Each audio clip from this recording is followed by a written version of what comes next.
రే రవి, నేను ముందే చెప్తున్నా, ధరణి పెళ్లి చీర మాత్రం నా నెల జీతం మొత్తం పెట్టుకుంటానురా. నువ్వు నాకు పోటీ వస్తావేంది? నేనే తీసుకుంటానని చెప్పినా కదా. సరే వదిలేనన్నా, మన ఇద్దరం కలిసి రిసెప్షన్ కొందాంలే.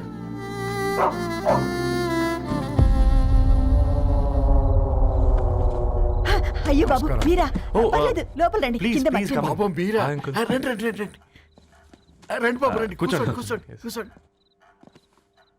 ఈ టైంలో వచ్చారేంటండి? పొద్దుటి నుంచి పెళ్లి షాపింగ్ చేస్తూ వచ్చేసరికి ఈ టైం అయిందండి. యాక్చువల్లీ మార్నింగ్ డాడీ తెచ్చరమన్నారు. ఏంది బాబు ఇది? డబ్బండి. మా పద్ధతి ప్రకారం మగ పెళ్లివారి బట్టలకు ఆడపెళ్లివారే ఇస్తారండి. ఏంటి బాబు ఇది? మాకు డబ్బులు ఎందుకు? అయినా ఉన్నంతలే మేము కొనుక్కుంటాంలేండి. పర్లేదు ఆంటీ, ఉంచండి. ఇంత బరువు మా మీద ఎత్తొద్దయ్యా, మొయ్యలేం. 5 లక్షలకే ఇలా అంటున్నారు. రేపు మా ఇంటి లక్ష్మి మీ ఇంటికి రాబోతుంది. ఎలా మోస్తారు? నా కూతురులాగా చూసుకుంటానయ్యా. ఏ మాట సంగతి తర్వాత, ముందు పోయి చాయ్ పెట్టి. 10 అవుతుంది అంకుల్, ఈ టైంలో చాయ్ ఏంటి? ఆంటీ ఉంటే అన్నమే పెట్టండి ఆంటీ. ఈ షాపింగ్లో పడి పొద్దు నుంచి అసలు ఏం తినలేదు, చాలా ఆకలిస్తుంది మాకు. ఉండండి, 2 నిమిషాలు తయారు చేస్తాను. ఆంటీ ఉన్నదే పెట్టండి ఆంటీ.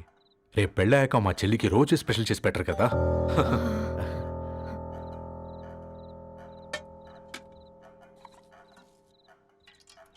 Uncle water.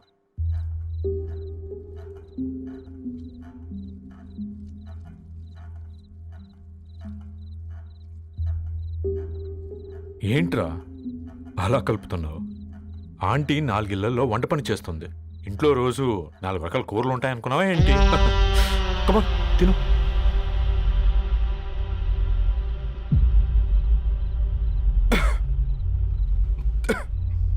ఏంట్రా కారంగా ఉందా? కూర ఎక్కువ తినకూడదని కారం ఎక్కువ వేసుకుంటారులేరా. కమా.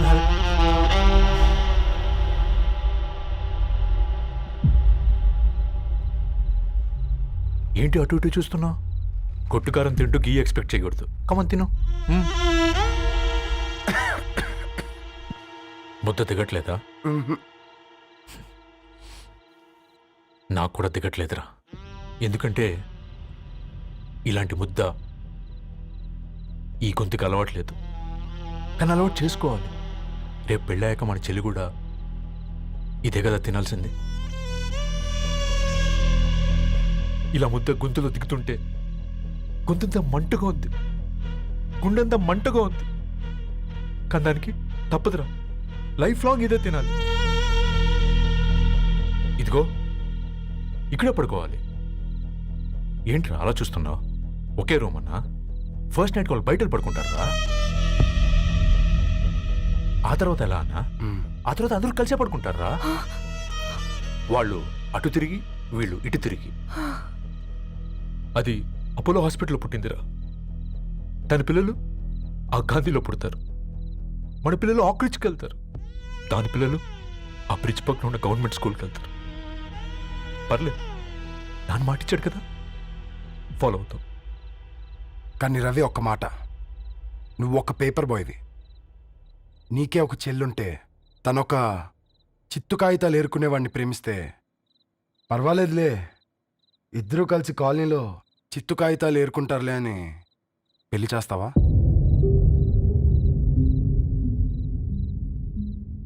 చూడండి ఆంటీ, ప్రేమ 2 వ్యక్తుల ప్రమాణం, పెళ్లి 2 కుటుంబాల ప్రయాణం.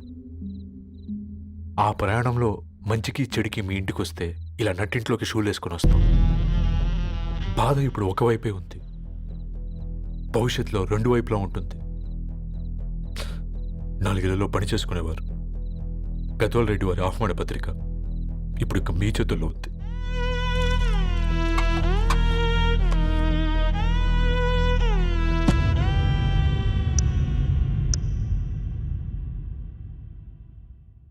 రవి, మన మధ్య ఈ నిశ్శబ్దం ఎందుకో నీకు అర్థమైందారా? వాళ్ళు వేసిన ఏ ఒక్క ప్రశ్నకి మన దగ్గర సమాధానం లేదు. ఆ పిల్లాడు అడిగాడు, కాగితాలు ఏరుకునేవాడైతే మీరిచ్చేవారా అని. గద్వాల్ రెడ్డి గారి ఫ్యామిలీతో పోలిస్తే మన స్థాయి అదే కదరా. మరి వాళ్ళ బాధను మనం అర్థం చేసుకోవాలి కదరా. మన వాళ్ళ ఇంటికి పోయినప్పుడు టీ తాగితే గొంతులోకి పోలే, ఇప్పుడు వాళ్ళకి ముద్ద గొంతు దిగలా. నీకు గొప్ప జీవితం వస్తుందని సంతోషించాం కానీ ఒక అమ్మాయి గొప్ప జీవితాన్ని కోల్పోతుందని ఊహించలేకపోయారా? పెళ్లి చేయడమే ఇష్టం లేకపోతే మన ఇంట్లో గ్యాస్ పేలొచ్చు, మన ఆటోకి యాక్సిడెంట్ అవ్వచ్చు, కానీ వాళ్ళు అలా ఏం చేయలేదురా. 2 కన్నీటి బొట్లు కార్చి వెళ్ళారు. ఆ కన్నీటికి విలువనిద్దాన్రా.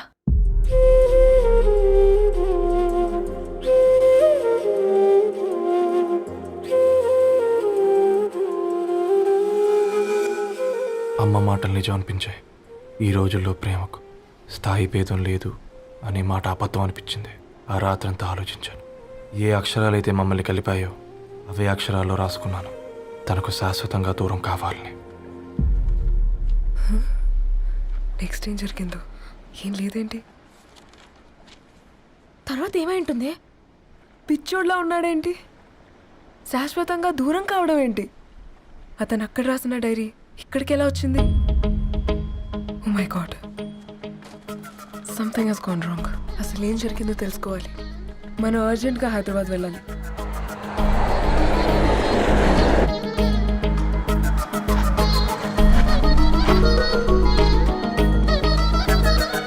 హలో, గద్వాల్ రెడ్డి గారి ఇల్లు. అలా స్ట్రైట్ గా వెళ్ళి లెఫ్ట్ తీసుకోండి.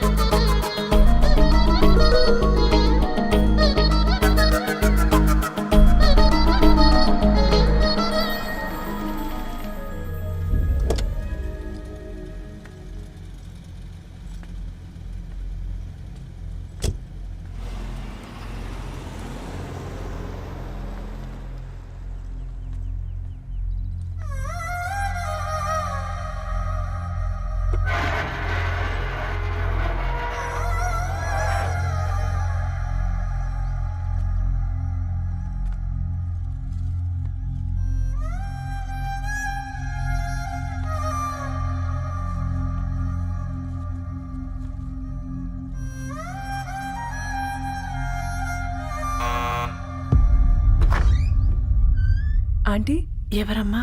నేను ధరణి ఫ్రెండ్ని. లోపలికి రండి.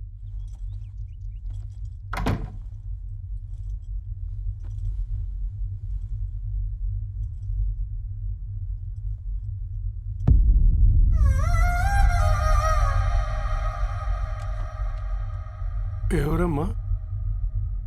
ధరణి వాళ్ళ ఫ్రెండ్స్ అట. రా బేటా, కూర్చో. మంచినీళ్ళు తీసుకొస్తాను. ఆంటీ, వాటర్ వద్దా ఆంటీ? ఒకసారి ధరణిని పిలుస్తారా?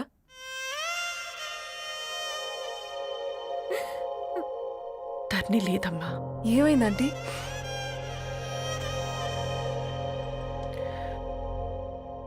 వాళ్ళ అన్నలు దాని మీద ప్రేమతో చేయకుండా పని చేశారు. అది మాకు వేయకుండా శిక్ష వేసింది. వెళ్ళిపోయింది, ఇంట్లో నుంచి వెళ్ళిపోయింది. ఊరుకోండి ఆంటీ, నేను వచ్చి బాధ పెట్టాను. పర్వాలేదమ్మా, బాధ మాలో భాగం అయిపోయింది. ధరణి ఎక్కడుందా ఆంటీ?